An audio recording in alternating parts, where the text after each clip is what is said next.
File cap লেআউটের থেকে আপনি বেসটা বের করছেন, দেন এখন হচ্ছে ফাইলিংয়ের পয়েন্টগুলো দিচ্ছেন।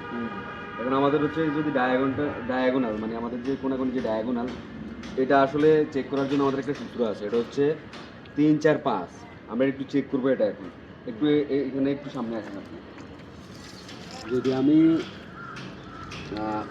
এটাতে যাই, এটা থেকে ধরি, যদি আমি মানে গ্রিডের একদিকে 4 ফিট, 4 ফিট যান, 4 ফিট, হ্যাঁ 4 ফিট গ্রিডের একদিকে 4 ফিট। আচ্ছা, এটা 4 ফিটই একটা আছে, 4 ফিট 4 ফিট ধরছেন। আচ্ছা, আর গ্রিডের আরেক দিকে হচ্ছে 3 ফিট, 3 ফিট, এই হচ্ছে 3 ফিট। এখন ওই কোণাটা আর এই কোণাটা আমরা মাপ দেবো, দেখি কতটুকু আসে। যদি 5 ফিট আসে তাহলে বুঝবো যে না ঠিক আছে ডায়াগোনালটা।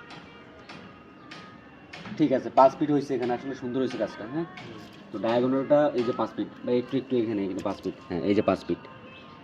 তো আসলে এভাবে টোটালটা হচ্ছে আপনি ওই যখন বেস করবেন, তখন হচ্ছে ওই এভাবে হচ্ছে ডায়াগোনালটা চেক করে নেবেন, তাহলে হচ্ছে বিল্ডিংয়ের কোথাও ক্রস আছে কিনা এগুলো আপনারা বের করতে পারবেন। ঠিক আছে।